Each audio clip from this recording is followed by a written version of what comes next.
നമസ്കാരം. ഞാൻ ശാക്തേയ ഉപാസകൻ.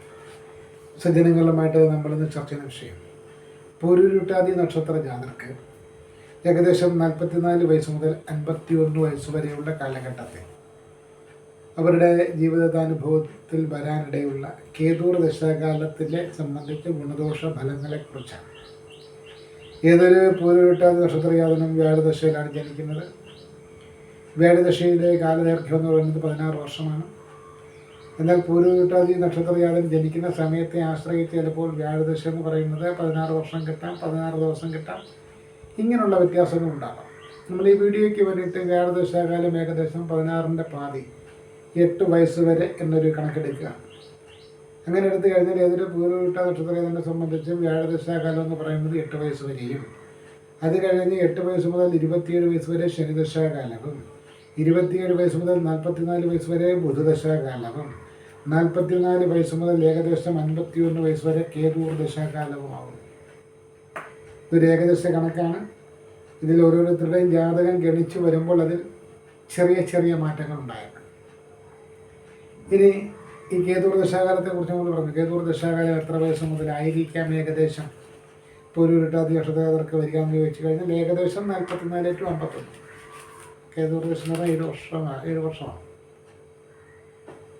ഈ കേതൂർ ദശാകാലത്തെ ഫലം എങ്ങനെയായിരിക്കും? അത് കൂടുതലും ബലം ഗുണമോ ദോഷമോ എന്ന് കൃത്യമായിട്ട് പറയാൻ പറ്റുന്നത് ആ വ്യക്തിയുടെ ജാതകത്തിൽ കേതൂർ എങ്ങനെ നിൽക്കുന്നു, ശുഭനോ അശുഭനോ എന്നതിനെ ആശ്രയിച്ചായിരിക്കും. ഇനി ജാതകത്തിൽ വളരെ നല്ല ഫലം നൽകുന്ന രീതിയിലാണ് കേതൂർ നിൽക്കുന്നതെങ്കിൽ, കേതൂർ സ്ഥിതി ചെയ്യുന്നതെങ്കിൽ, കേതൂർ ദശാകാലം എന്ന് പറയുന്നത് ഈ പറഞ്ഞിരിക്കുന്ന പൂരുരുട്ടാതി നക്ഷത്രജാതരെ സംബന്ധിച്ച് ഒരുപാട് നേട്ടങ്ങൾ ഉണ്ടാക്കിയെടുക്കുവാൻ പര്യാപ്തമാകുന്നതായിരിക്കും. പ്രത്യേകിച്ച് കേതൂർ ദശാകാലത്ത് നമ്മൾ പ്രതീക്ഷിക്കാവുന്നത് ജ്ഞാനവർദ്ധനം അഥവാ വിജ്ഞാനവർദ്ധനം എന്ന് പറയും. പ്രത്യക്ഷത്തിൽ എങ്ങനെ പറയാൻ പറ്റും? അറിവ് വർദ്ധിക്കുക. അറിവ് വർദ്ധിച്ച് ഏതെങ്കിലും തരത്തിലുള്ള അറിവുകൾ, ആധ്യാത്മികമായിട്ടുള്ള അറിവുകൾ, അതല്ലെങ്കിൽ ജീവിതാനുഭവങ്ങളെ സംബന്ധിച്ച് ഇതുവരെ ഉണ്ടായിരുന്ന പല ധാരണകളും അബദ്ധധാരണകളാണെന്നും ഇതുവരെ താൻ കണ്ട സ്വപ്നങ്ങളെല്ലാം കാര്യവും കഴമ്പുമില്ലാത്തതാണെന്നും താൻ ഇതുവരെ വിശ്വസിച്ചിരുന്നവരെല്ലാം ഒരർത്ഥത്തിലല്ലെങ്കിൽ മറ്റൊരർത്ഥത്തിൽ തന്നെ വഞ്ചിക്കുകയായിരുന്നുവെന്നും താൻ ചതിക്കപ്പെടുകയായിരുന്നുവെന്നും തന്നെ കബളിപ്പിക്കുകയായിരുന്നുവെന്നും തന്നെ ചൂഷണം ചെയ്യുകയായിരുന്നുവെന്നും എന്നുള്ള തിരിച്ചറിവ് മുതൽ ഏകദേശം ആധ്യാത്മിക വിഷയങ്ങളെ സംബന്ധിച്ചിട്ടുള്ള അറിവുകൾ വരെ കേതൂർ ദശയിൽ അനുഭവത്തിൽ വരാം. ഇനി കേതൂർ വളരെ പ്രതികൂലമാകുന്ന ഒരവസ്ഥയൊക്കെയാണെന്നുണ്ടെങ്കിൽ ഈ കാലഘട്ടത്തിൽ ചിലർ സന്യസിക്കാൻ പോകും.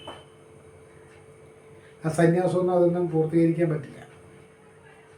നിലവിലുള്ള കുടുംബ പ്രശ്നങ്ങൾ, സാമ്പത്തിക പ്രശ്നങ്ങൾ, മറ്റ് സാമൂഹിക പ്രശ്നങ്ങളിൽ നിന്നൊക്കെ ഒളിച്ചോടാനുള്ളൊരു എസ്കേപ്പിസത്തിൻ്റെ ഭാഗമായിട്ട് കാവ്യണിഞ്ഞ് അല്ലെങ്കിൽ ദൈവത്തിൻ്റെ സ്വന്തം ആളാണ് എന്നുള്ളത് ആ ഒരു പ്രതീതി ഉണ്ടാക്കിക്കൊണ്ട് ഇതൊന്നും എന്നെ സംബന്ധിക്കുന്നതല്ല, ഞാൻ ഈ ലോകത്തുമുള്ള ആളല്ല എന്നുള്ള പതിവ് ഡയലോഗ് അടിച്ചുകൊണ്ട് സന്യാസത്തിൻ്റെ പേരിൽ മാറി നിൽക്കുന്ന ഒരവസ്ഥ ഉണ്ടായി.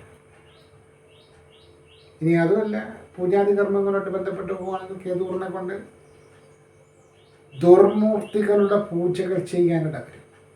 ദുർമൂർത്തികൾ എന്ന് പറയുമ്പോഴത്തേക്കും കൂടുതലായിട്ടും ഈ യക്ഷീദേവികൾ, ഭൈരവി, ഭർത്തിങ്കര, ലോകമുദ്ര, ചിന്നവസ്ഥ പോലെയുള്ള ദേവതകളെ ഉപാസിച്ച് അവയെ പ്രീതിപ്പെടുത്തുന്നതിന് വേണ്ടിയിട്ടുള്ള കർമ്മങ്ങളൊക്കെ അനുഷ്ഠിക്കുന്നിടയുണ്ട്.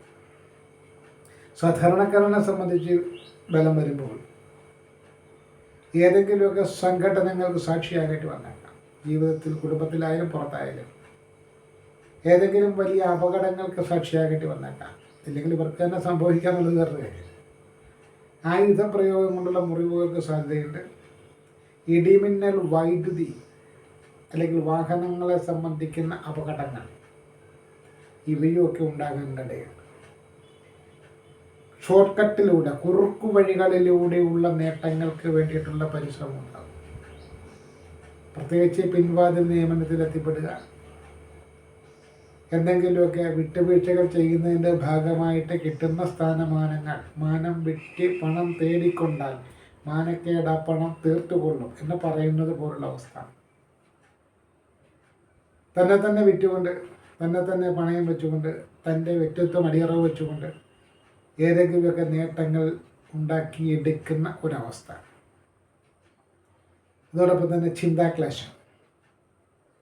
ഏത് കാര്യത്തിലും തീരുമാനമെടുക്കാൻ, ഏത് വിഷയത്തിലും ഒരു തീരുമാനം എടുക്കുന്ന അവസ്ഥ വരുമ്പോഴത്തേക്കും അതിൽ ആകെ ഡള്ളായി, ബുദ്ധിമുട്ടായി, ഒരു കൺഫ്യൂഷനാകുന്ന അവസ്ഥ.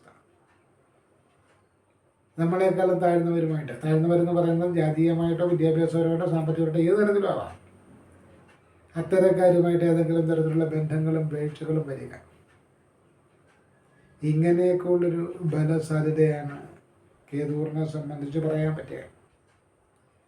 ഇനി കേതൂർ വളരെ അശുഭനാണെന്ന് വിചാരിക്കുക, ഒരു തരത്തിൽ നമുക്ക് ഗുണം ചെയ്യുന്നതല്ല എന്ന് വിചാരിക്കുക. അങ്ങനെയാണെങ്കിൽ കേതൂർ ദശാകാലം എന്ന് പറയുന്നത് ശത്രുഭയം ഉണ്ടാകാനിടയുണ്ട്, മാനഹാനി ഉണ്ടാകാനിടയുണ്ട്, കല്ലേറ് കിട്ടാനിടയുണ്ട്.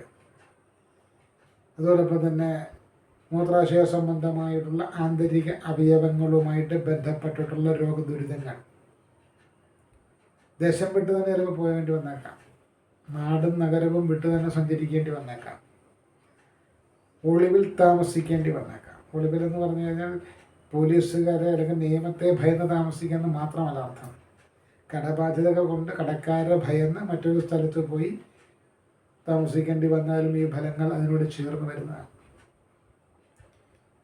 അതുപോലെ തന്നെ ദുഷ്ടജനങ്ങളുമായിട്ടുള്ള സഹവാസം മൂലം പ്രശ്നങ്ങൾ, ഏതെങ്കിലുമൊക്കെ ദുഷിച്ച മനസ്സുള്ളവരുമായിട്ട് താൽക്കാലിക ലാഭത്തിന് വേണ്ടിയിട്ട് തോളെ കൈയിട്ട് നടക്കുക, കുറച്ച് കഴിയുമ്പോൾ അവരവരുടെ തനി സ്വരൂപം കാണിക്കും, അത് ഈ പറയുന്ന ഈ ആളിന് ദോഷമാകും. അങ്ങനെ വരുമ്പോഴത്തേക്ക് മൽപ്പിടുത്തങ്ങൾ സംഭവിക്കാം, അടി ഇടി വെട്ട് കുത്ത് ഇങ്ങനെയുള്ള കാര്യങ്ങൾ സംഭവിക്കാം, പോലീസ് കേസിലേക്ക് പോകാം. അതുപോലെ തന്നെ ദുഷിച്ച ചിന്തയുള്ള, ദുഷിച്ച ശരീരമുള്ള വ്യക്തികളുമായിട്ട്, ദുഷിച്ച ശരീരം സൂചിപ്പിക്കുന്നത് വൃത്തിയില്ലായ്മയാണ്. വൃത്തിയില്ലായ്മ, കുളിക്കത്തുമില്ല, നനയ്ക്കത്തുമില്ല.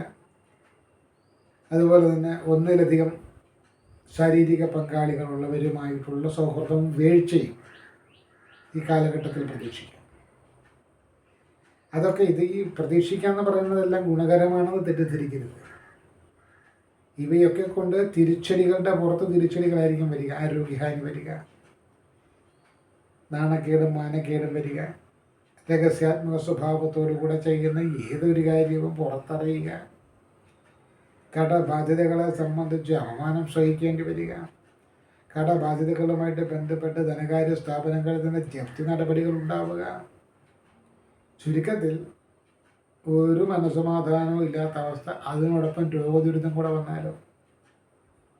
ചർമ്മസംബന്ധമായിട്ടുള്ള രോഗങ്ങൾ മുതൽ, ചർമ്മസംബന്ധം എന്ന് പറയുമ്പോഴത്തേക്കും പുഴുക്കടി, ചൊറി, ചിരങ്ങ് മുതൽ കുഷ്ഠം വരെയാണ്. ചർമ്മസംബന്ധമായിട്ടുള്ള രോഗദുരിതങ്ങൾ മുതൽ ആന്തരിക അവയവങ്ങൾ സംബന്ധിച്ച രോഗദുരിതങ്ങൾ വരെ കേതൂർ ദശാകാലത്തെ പ്രതീക്ഷിക്കാം.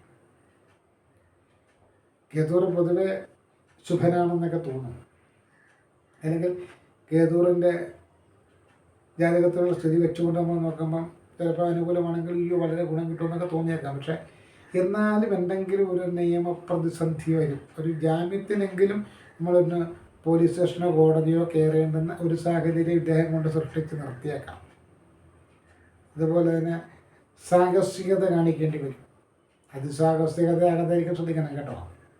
സാഹസികതയ്ക്കൊക്കെ ചെയ്യുന്നതിന് കുഴപ്പമില്ല, അതിസാഹസികത അപകടത്തിൽ കലാശിക്കരുത്. അതും കേതൂർ ദശയിൽ പ്രത്യേകിച്ചുള്ള ഫലമാണ്. അപ്പോൾ കേതൂർ ദശാകാലം എന്ന് പറയുന്നത് ഗുണമാണെങ്കിലും ദോഷമാണെങ്കിലും പൊതുവേ ചെറിയ ചെറിയ വെല്ലുവിളികളും കുറച്ച് വെടിയും പുകയൊക്കെ നടന്നതായിരിക്കും. അത് മനസ്സിലാക്കിക്കൊണ്ട് വേണം മുന്നോട്ട് പോകുക. കേതൂർ ദശാകാലത്തിൻ്റെ ദോഷപരിഹാരം എന്ന് പറയുന്നത് കേതൂറിൻ്റെ മൂർത്തി ദുർഗയാണ്. ചണ്ഡിക, ചാമുണ്ടേശ്വരി എന്നൊക്കെ പറഞ്ഞ ദുർഗാദേവിയാണ്. ചൊവ്വാഴ്ച ദിവസങ്ങൾക്ക് പ്രാധാന്യം കൊടുക്കുക, ചുവപ്പ് നിറത്തിലുള്ള വസ്ത്രങ്ങൾക്ക് പ്രാധാന്യം കൊടുക്കുക, ദുർഗാദേവി ക്ഷേത്രത്തിൽ ദർശനം നടത്തുക, കുങ്കുമം പതിവായി നെറ്റിയിൽ തിലകം ധരിക്കുക, ദുർഗാദേവി ക്ഷേത്രത്തിൽ രക്തപുഷ്പാഞ്ജലി, ഗുരുപുഷ്പാഞ്ജലി, കുങ്കുമാർച്ചന തുടങ്ങിയിട്ടുള്ള വഴിപാടുകളും, ചൊവ്വാഴ്ച ദിവസം സുബ്രഹ്മണ്യ സ്വാമിക്ക് നാരങ്ങാമാല സമർപ്പണം, കുങ്കുമാഭിഷേകം, പഞ്ചാമൃത നിവേദ്യം പോലുള്ള വഴിപാടുകളും ഒക്കെ ചെയ്ത് പ്രാർത്ഥിക്കുന്നത് കേതുർദോഷ ശാന്തിക്കായിട്ട് ജ്യോതിഷപരമായിട്ട് വിധിക്കാറുണ്ട്. ഇത് ഓരോരുത്തരുടെയും താല്പര്യത്തിനനുസരിച്ച് മനസ്സിലാക്കുക. ഇതാണ് നമുക്ക് കേതുർ ദശയെക്കുറിച്ച്, പ്രത്യേകിച്ച് പൂരുരുട്ടാതി നക്ഷത്രയാത്രയെക്കുറിച്ച് പറയാനുള്ളത്. പൂരുരുട്ടാതി നക്ഷത്രയാത്രയുടെ മറ്റ് പ്രായകാലഘട്ടങ്ങളിലെ ദശാകാല വിവരണങ്ങളുമായിട്ട് നമ്മൾ പിന്നാലെ പുതിയ പുതിയ വീഡിയോകൾ ചെയ്യുന്നതാണ്. ഇതോടെ ഈ ഒരു വീഡിയോ ഇവിടെ നമ്മൾ താൽക്കാലികമായിട്ട് അവസാനിപ്പിക്കണം. നന്ദി, നമസ്കാരം.